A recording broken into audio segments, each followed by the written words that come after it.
Hey, everyone. Good day. Welcome again to Immigrant Tales. I'm excited to have you guys. I have a couple of guests for you today. I'll let them introduce themselves to you. So, yeah, let's jump in and get their introductions. Ciao. Hello, everyone. This is Lucius Nebu, and welcome again to Immigrant Tales. And I'm here with Kosi, an amazing friend, and she's going to tell us about her journey from Nigeria to the US. This is going to be exciting and interesting. So let's listen to Kosi, have her introduce herself, and let's jump into the conversation. So, Kosi, the floor is yours. Okay, so my name is Kosi. I am from Eastern Nigeria, Enugu, Eastern Nigeria. Um, I what do I do? I'm a writer, so I'm here in the US, getting a master's in creative writing. I have an undergrad degree in microbiology, which is where we met in Yeah, UNN. that's exactly what I meant. Sure. So it's kind of a just complete switch career-wise. But yeah, I've been here. I arrived last September, so I've been here a year and let's say one month or a year and a few weeks. Yeah. It's exciting. I guess one of these days we could maybe talk about the career switch. One day, maybe. Because, yeah, we know how it is. But, yeah, so you moved from Nigeria to the US. Maybe we'll start off first with the process of making that move. How did you start off that process? What was the process like for you? We've spoken to a couple of people, and people most most of the folks that sort of like move usually maybe had like super results in their degree, like the first class and maybe a 2-1. So I don't know about your case. Maybe you could tell us a bit more about it. Yeah. I did not have a first class. I didn't have a 2-1. I had a 2-2 actually. Same And I here. was happy because I was just done with UNN. The same thing with me. This Exactly. school. Yeah. And I need to leave this course because I'm tired. I don't know what I'm supposed to do with the microbiology degree. Um, so I left school in 2012, Okay. as you know, and then I think we went for service the next year because we didn't go that year. I don't know why, but we went for service 2013, and then 2014 I got a job.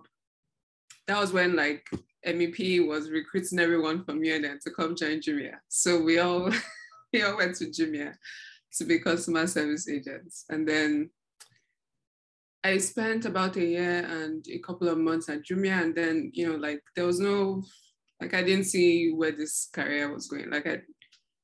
How do you be a customer service agent for like the entirety of your career? Like what's that? What does that look like? Right. And Yeah.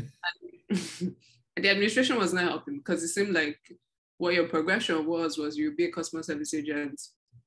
I think you do a little bit of like quality control, and then you do and then you become like a team lead, and then become a manager. Like it was just, but then people who were in these positions were not moving. Like they did not want to move. It seemed like they wanted to be in position for a long. So I didn't feel like there was any path forward, and so I wanted to leave, but I didn't know what else I was going to go and do.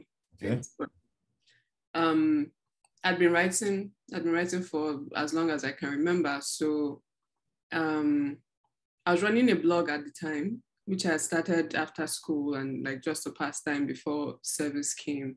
So I went for an event with a friend. It was something around new media that one blogger in Lagos was organizing at the time. So I went, there was nothing to do. It was a free event. So I went with my friend, and at that event, I met the executive director then for the online arm of Business Day. Okay.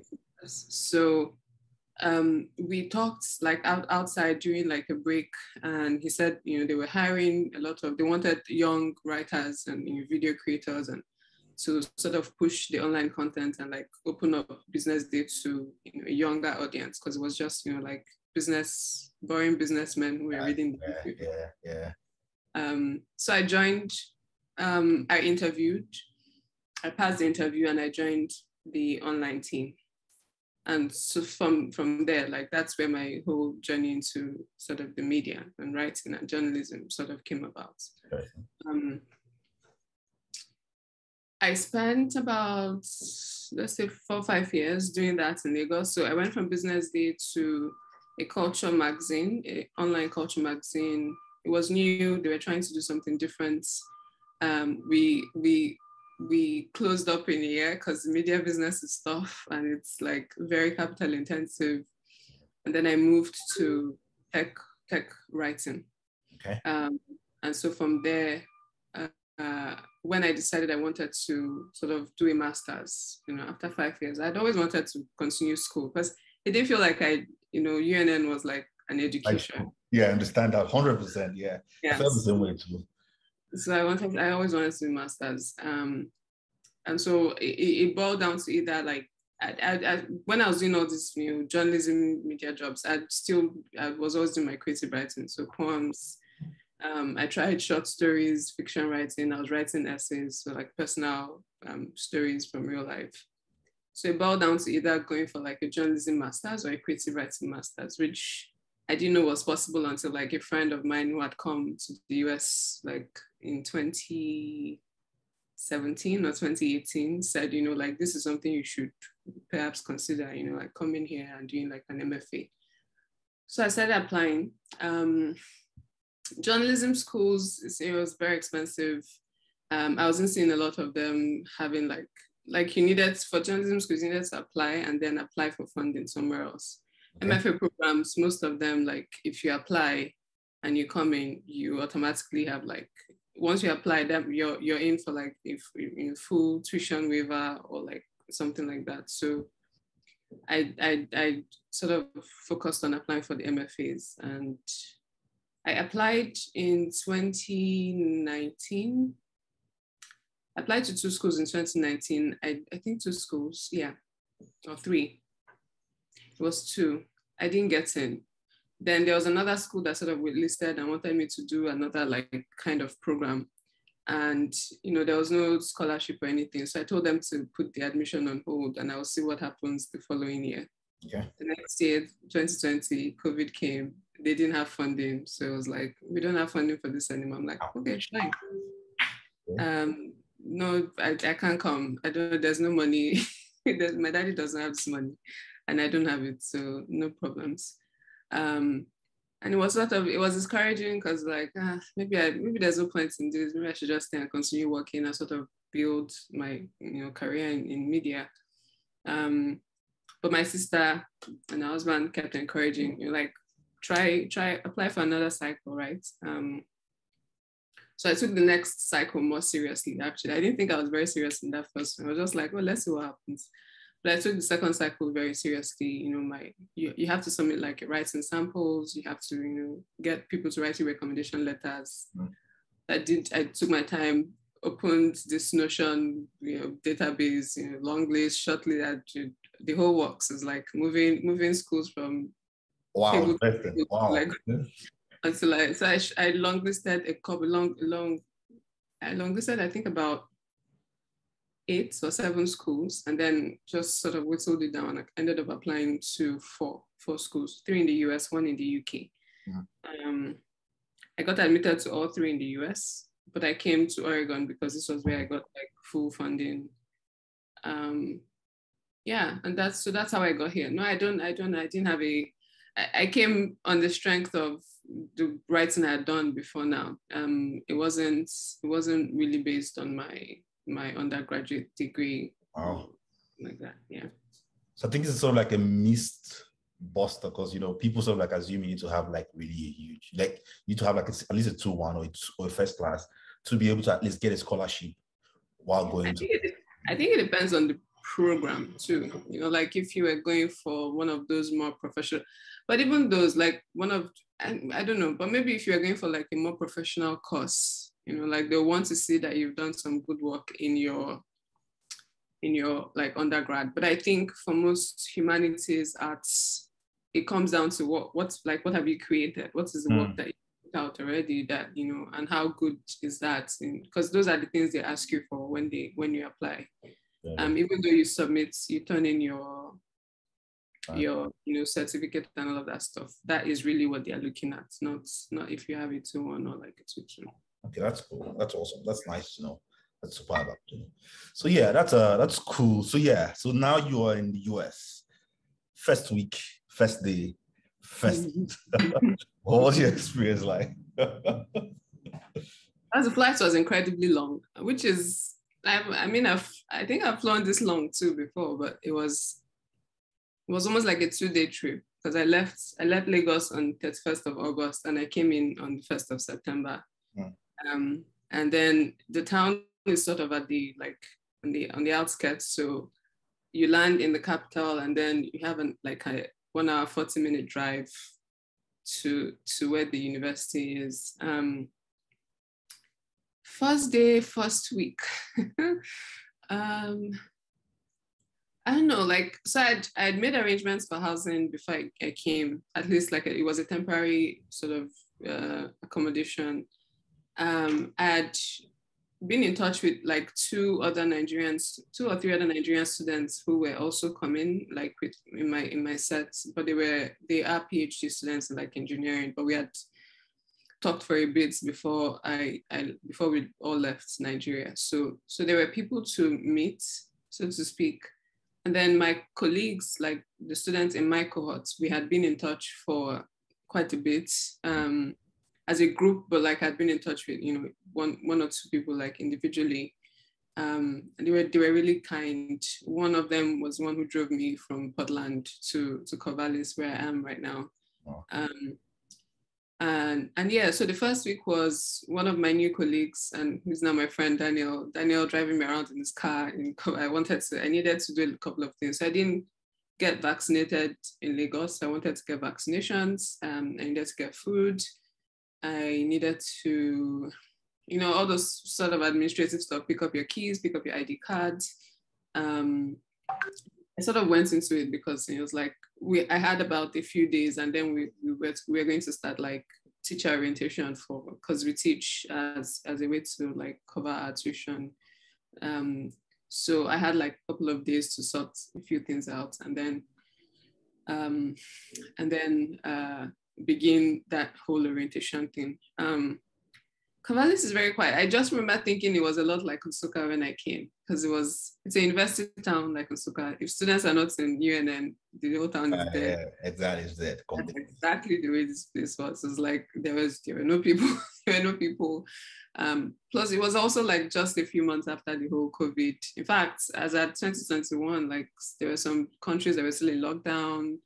Vaccination stuff were still very strict and rigid. So it was like the town was empty, which I liked. As it's not like I was expecting to come into like some bustling place, but it's a really nice town. There's a lot of green and vegetation, and people are polite or nice. I don't know. I don't know what I was expecting in that, with that, but like people are nice and polite.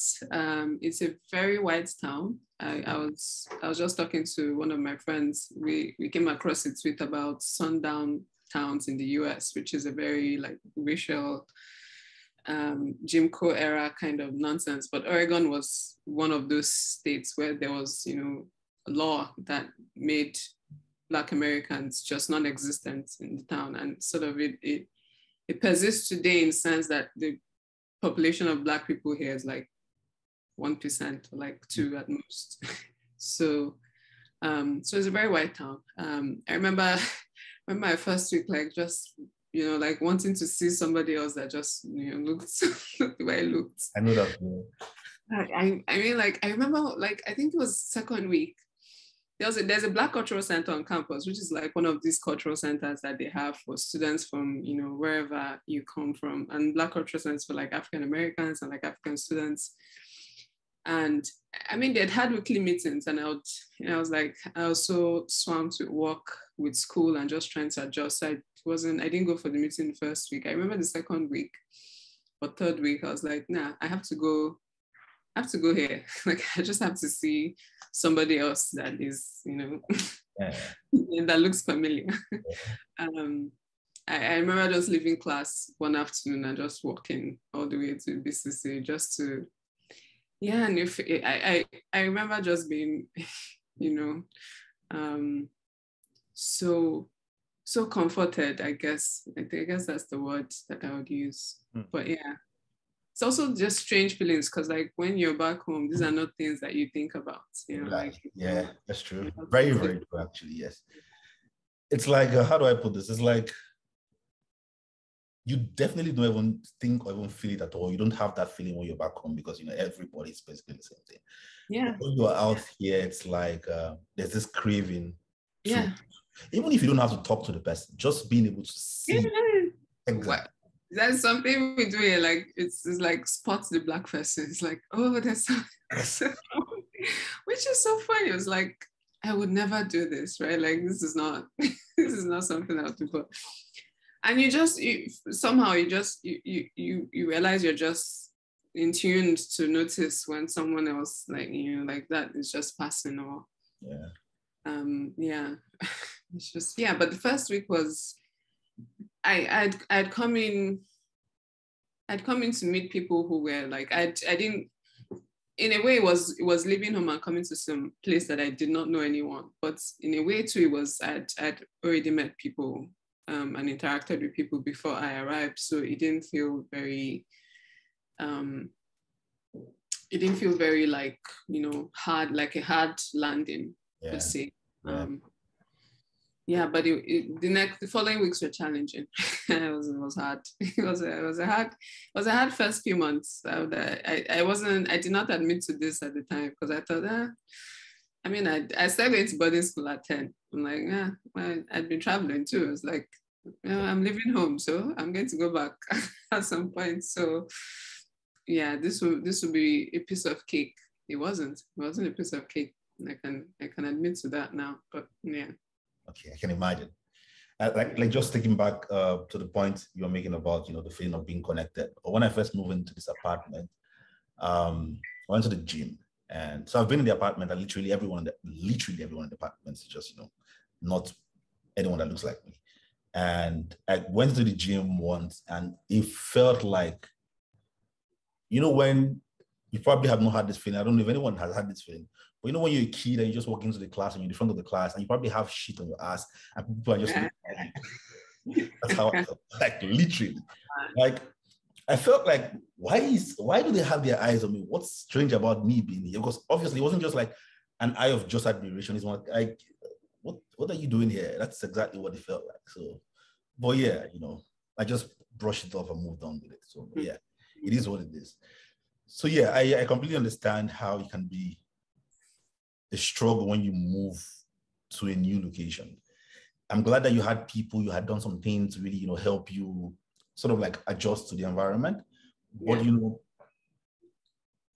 sometimes people still feel some sort of like, you know, mental struggle in that, even while they're with people around them. I spoke to someone a while back and he was telling me how he was in the room with two other guys that were Nigerians. Like they all got the apartment together. Two of them actually did get a job and he was struggling. This was after his master's. So they were done with the master's. The other guys like got the job and he was like alone for like 4 to 5 months, still trying to get a job. And in as much as he was, you know, always throwing out the jokes and playing with his friends and making everybody feel comfortable, deep down, he was crying and screaming. He was lost, but he couldn't communicate to his friends how he was feeling. Every day they wake up in the morning and they leave, and he just couldn't say anything about it. The only person he could talk to was his mom, and the mom was back in Nigeria. So he calls her and talks to her about this, but it was a huge struggle for him that time. So, and there's so many other ways this could happen to people. This is maybe his was maybe because of not getting a job. But, you know, I don't know if you had any feeling like that. So I don't know. Oh yeah. I've been so my entire it's just funny. I'm writing this essay. I've been editing this essay that will be published hopefully before this video airs. but there I was trying to articulate that feeling, right? Like, and there was the part really was that so when I came, you know, the school had this thing that, you know, courses that we needed to do from home before we came. And one of it was around like culture shock. And I remember reading through it and thinking, culture shock in the US. We know too much about the US, even against our own will. Like we watch Hollywood, we Right. read the books, Right. we CNN. Like the US is such a cultural hegemony that like even if you don't want to, like you just know what is going on. You know when there are elections, you know who the contestants are. Like you know too much about you know more about the US than you know about your own country, right? And your own continent. But when I when I came here, you quickly begin to realize that the fact that you read Robinson Crusoe or I don't know Charles Dickens does not mean that you know the books that American teenagers read when they were growing up. The fact that you watched Barney and Friends, or the fact that you watched Sesame Street, or that you've listened to CNN, or like that, there's you know the way that you like you are in you know the way, so the best way to explain this is you know the way that we all think we know pidgin English, but if you go to Port Harcourt, the kind of pidgin that they speak there requires you to just really know and be like in the fabric of that town. Exactly. That was what it was like. So you think you think you know so much about the US, you think you know that there's nothing about American life that you haven't seen on film or if you haven't heard in music. So you feel like, yeah, it would be easy to adjust. But there are this subtle nuance, I don't know, that you just because you don't know about these things when you're in company, when I was in company of my American friends and they would have conversations, it was like I felt lost, like and it's not like yeah, just you felt lost. You felt like there was a wall. You're trying to be part of the conversation, but you can't because you don't quite know all the context and subcontext that sort of animates the kind of conversations that they're having, and so you're not sure how to even come in, right? And because you're the only one who is from where you are, it's like if like there's I don't know, you can't quite mix. So you're bringing in, even if you're bringing in your own your own experiences, it's also like this sort of standout experience because you're just the only person who's in the entire group, right? So yeah, and I think that was what was most challenging about last year. It was like that I was in the midst of people who were kind, who wanted to hang out, and who always eager to help and like invite you to stuff and make you feel like you weren't alone, but still feeling that sense of like I don't belong here. I don't quite belong here. There are things that I'm missing that I don't get. So it's sort of hard to like really mix with people, and even with the Nigeria, because there's something else that I was speaking to my friend about then, is like sometimes even with people from back home, right? You're making friends with them not because and this is not to be because this might sound like this might sound rude, but sometimes you're making friends with people from back home because out of necessity, because you're both in this place and you need something familiar, right? And if contexts were different, this might be somebody that you actually not be friends with, but you're here, you're the only but two Nigerians in your entire faculty. Of course you would make friends with them because what else are you supposed to do, right? So yeah, I completely understand that feeling. Understand how challenging that can be. It's kind of hard to even really figure out what it is, because somehow like I've asked myself, was it because does it sometimes happen because you're not interested in, like you're not showing enough interest in in them to be able to like enter into those conversations, or is it because I don't know, but like I feel I don't think it's I honestly don't think it's about interest. I think like when when I meet with the Nigerian students, for instance, and like you get the jokes, you get the, you know when they are jokes, you know when it's banter, you know when it's sarcasm, like Yeah. you know when someone is being, you know, you won't hear someone say something and think they're trying to insult you, or like, because you understand on a very cellular level the kinds of jokes that Nigerians tell, you know. Yeah. But it's kind of hard Okay, to figure out. But yeah, yes, I felt that. So how have you been able to like navigate it so far? Just curious. Hmm. So I'm someone I'm someone who likes to,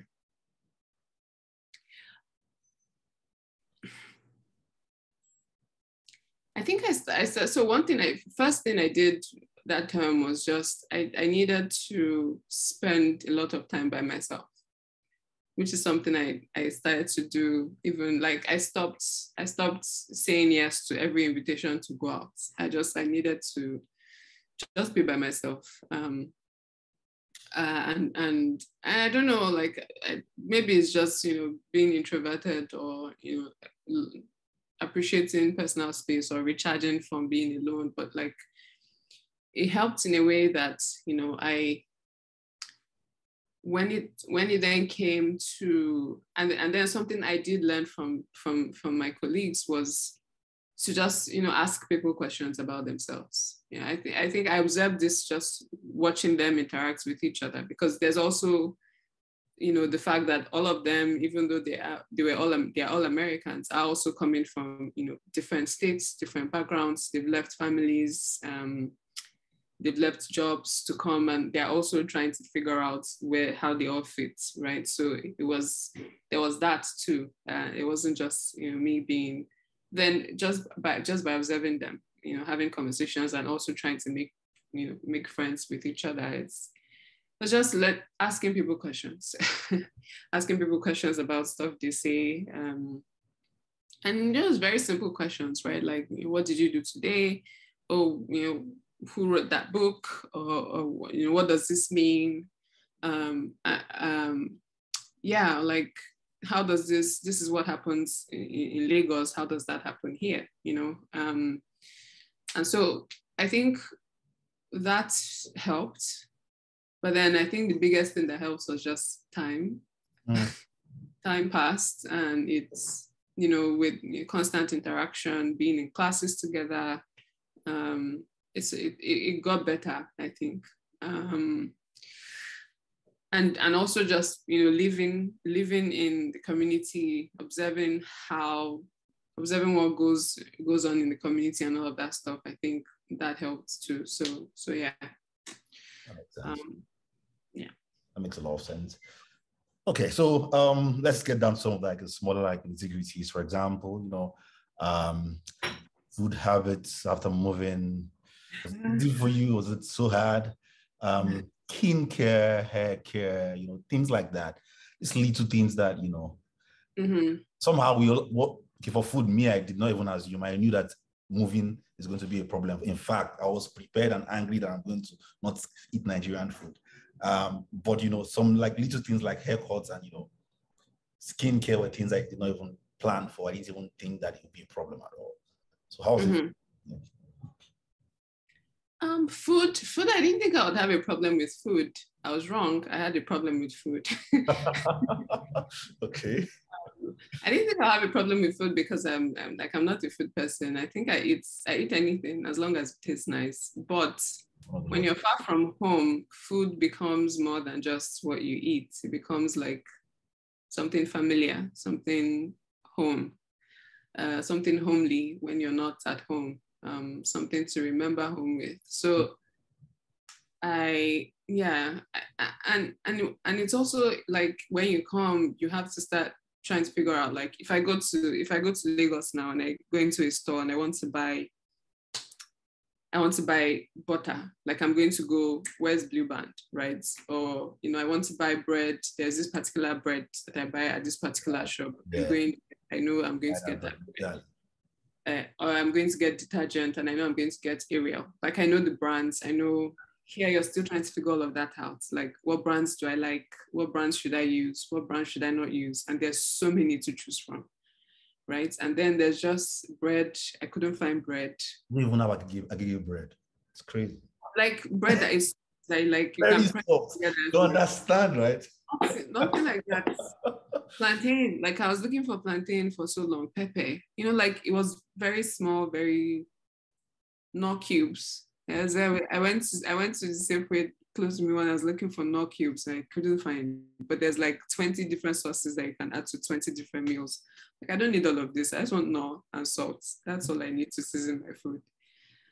But yeah, it was hard. Now I've adjusted. I'm like, I don't eat out much. I have to cook my own food, which is also another thing because I do not like to cook. But I have to cook my food here because if not, I will live on cereals and bread, which I've done for a few weeks. It's like they're just drinking cereal morning and night, which is not, it's not great. That's nobody should do that. But yeah. Heck hair, I cut my hair after a while because again, because this is Oregon, you can't even find like hair salons that sort of cater to your kind of hair. Like even to get the hair cut, they made a mistake. Are you serious? That's about like because they haven't worked with your kind of hair texture before, so it's hard. Like yeah. So now I cut my hair. I bought clippers. I cut my hair myself. I wear wigs when I don't want to leave my hair out, which has made it easy for me.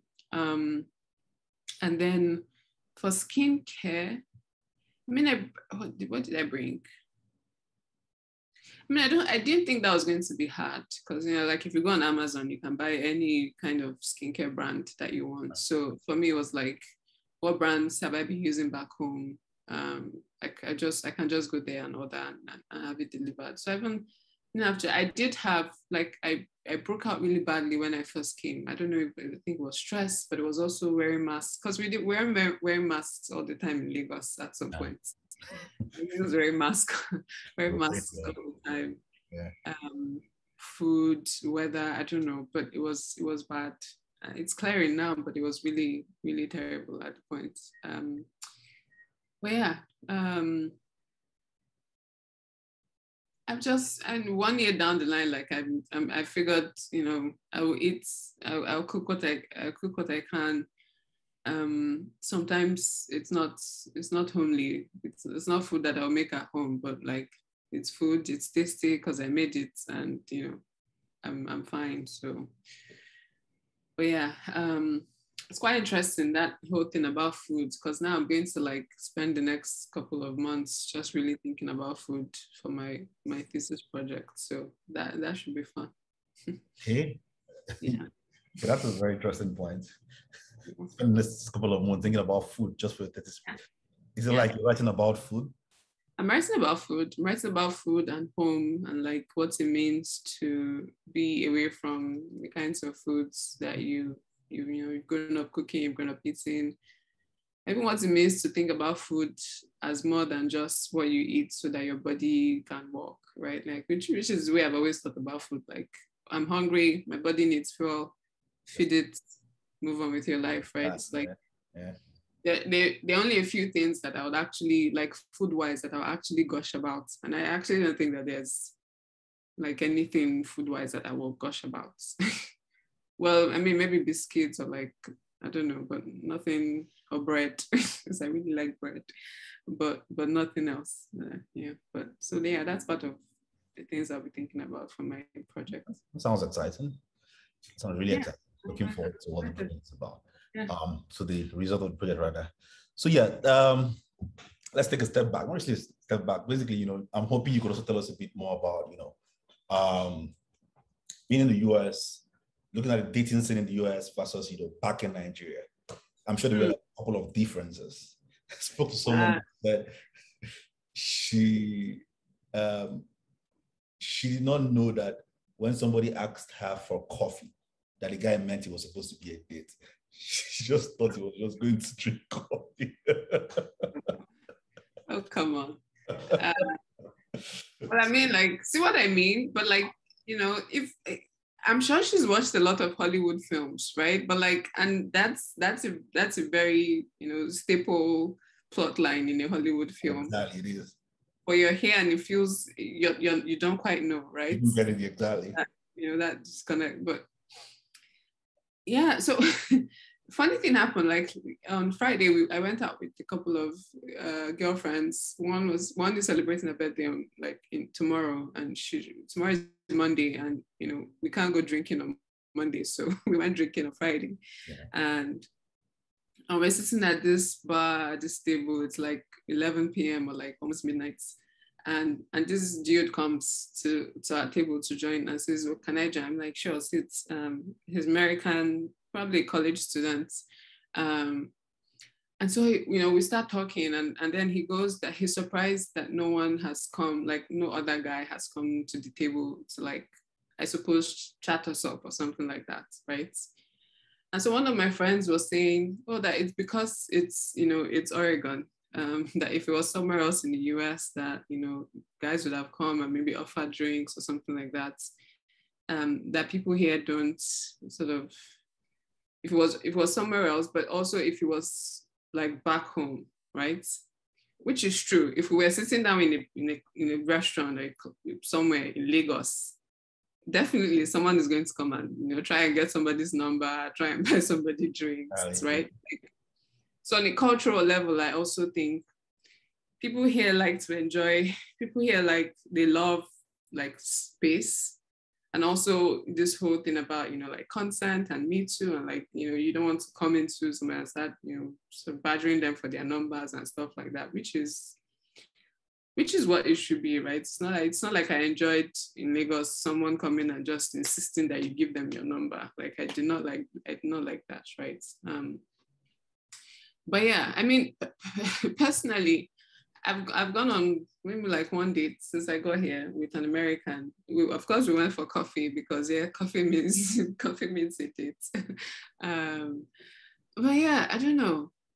There are two things about this particular town. One is that it is a college town, so a lot of people here are students, right? And I guess for some people that doesn't matter, but for me, I'm not looking to date a student. I'm not. I mean, first is like it's wrong legally and like technically you cannot, because you're not quite sure. Maybe they're not in your class, and then maybe tomorrow down the line they are in your class, and that sort of changes everything. Two is like mentally we're not in the same place. I don't want to deal with that, right? Like I'm not really speaking life-wise that I'm going to be heading in the same direction as an American college student. Like, no. But my experience, like my friends' experiences, I don't know, like some of them are dating. A lot of people seem to be dating people who live out of town, which makes sense to me. Like people, I know a couple of people who have like partners who are in the capital, which makes sense because that means somebody is like done with school, working, maybe even if they're in school, maybe doing a graduate program or something like that, which makes sense, right? It would seem there's a match, I would say, there.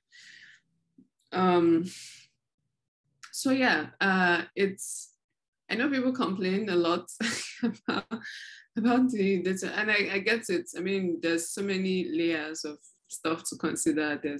Personally, it's like there's cultural differences. I mean, mixed racial couples look cute on Instagram, but I don't think. In my experience with dating here, it's except you're dating somebody who sort of has, like if I was to date an Indian, for instance, we have so many commonalities just right off the bat, right? Like we were raised by the same kind of parents to begin with. Like all of us were raised by the same kind of parents. They had the same demands. They had the same, like expectations. They had the same MO, basically, right? So that bridges the gap, right? If you were to date someone who if you're to date someone who was born and raised here, like that gap is wide because they don't understand where you're coming from. Yeah, and so you have to work to like actually close that gap a little bit. On Instagram, you only see, how nice looking it is. But no, I don't think it's quite like that. Personally, it's not something I will complain about. Like, do I want to find love and be in a relationship? And of course I do. I think everybody does, but I'm also, I'm one of those women who like, it's not, it's not a do or die affair for me. Like, if that happens, fine. If it doesn't happen, fine. Which sometimes I think is like, I'm not taking this too seriously. So how do I think it's going to happen? But yeah, whatever. But yeah, that's my experience. But certainly it's very different from how we have it or how we do it back home. Here's also like, people meet today, tomorrow they're dating, next tomorrow they've broken up. Back home, we want you to, do this sort of long drawn out, which is changing now because of all the conversations on Twitter. I think people are rethinking, should the talking stage last for 2 years? Should it last for 1 week? Yeah, it's a society was sort of like picking it up that yeah, it needs to change at some point. I guess. I mean, I understand the logic. Like if you don't want to be in the talking stage for a year, like it doesn't make sense. If someone is taking that long to decide if they want to be with you or not, they don't want to be with you. It's kind of clear. Yeah, and also like, what's the use spending 1 year talking if you can spend that year actually working, on the relationship, I suppose. But yeah, that's my experience here, I think. That's exciting. That's interesting. Yeah. Just like you said about, like being in the club and guys approaching and trying to, get the girl's number, like back home. It's also a huge contrast here. Like here and it's still confusing for me because, the expectation is so high. How do I explain this? So the girls here expect that when you make a move, when you come to them, which is okay, that's normal. But the issue is not just coming to them. They even expect you to kiss them. Like on first meeting? On first meeting. In fact, if you don't kiss them, they feel insecure about it. Like they feel like, they are not good enough or you don't like them. Yes, that's how bad it is. That's fascinating. It's fascinating, yeah. So it's like, people sometimes will try to kiss you and you try to avoid like making like, getting the kiss, and they're like, they feel so bad that they text you with a whole long page about, how there's one situation I had where, so I saw the girl. I went out with a couple of friends, went to have like drinks, then went out to like a club.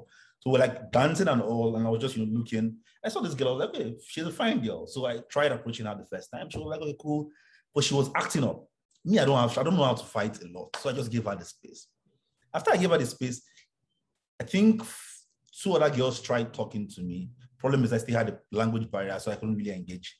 And later on, the same girl kept looking at me and started giving me signals to come. And I was like, I'm done with you. With that, you like it, I don't even have that strength. Then after she observed I didn't come around, she blew up. Started seeing all those foreigners. They come here and they're so proud. That it was serious, like a scene. And I was like, wow. Whoa. Interesting. But yeah, there's a huge contrast here. The girls here are very, very, how do I put it? They're a bit aggressive, kind of like they know what they want to just go for it. And that's a good thing, I would say. I'm not against shooting your shots as a woman. Sometimes it definitely pays, but yeah, it's just here. It's like it's college kids. I'm not shooting my shot at the college kids. That's better thing to do in my time. That's fair. That's fair. So yeah, I don't know if you have like any other shocks or things that sort of like were strange to you when you moved. Animals and interaction with animals. It's like I don't know. It's like it's so it's so weird, especially because like I mean our dogs are security guards. It is what it is. Exactly. That's what it is. Yes. Our dogs are security guards. Here it's like it's not just that they have pets, it's that like people structure their lives around their animals, like their pets, you know. It's like if my pets can't go with me on the plane, I will not travel to this place.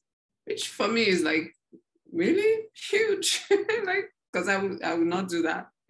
I will go where I need to go, animal or not. But I think I also get like how, because I've spent time with like maybe 3 animals since I got here. My former roommates used to have a cat, and then I spent, when I was working over the summer, I spent some time with like two dogs.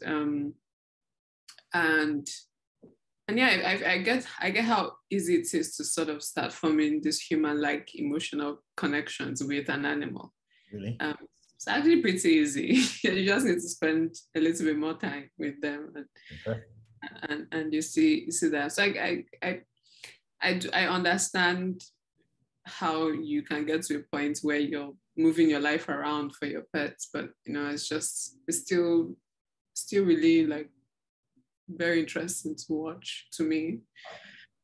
But yeah, I think that's and it's elections, and this is something I want to write about soon. It's like it's elections in Oregon, and it's and it's so fascinating how campaigns are actually very similar to what you have in Lagos. It's like, I mean, we have a different level of ridiculous in Nigeria with elections. Like, yeah. I've seen after that Tinubu's video on the bike, I've seen like 2 more videos of Atiku and this, I don't say idiots, but I don't know if it's if you can do that, but like, and this dude from, is it Oshimole, doing Oshimole doing the crunches, like this. yeah. He looks utterly ridiculous. I'm like, these people have no shame. Like, do you have absolutely no shame? Yeah.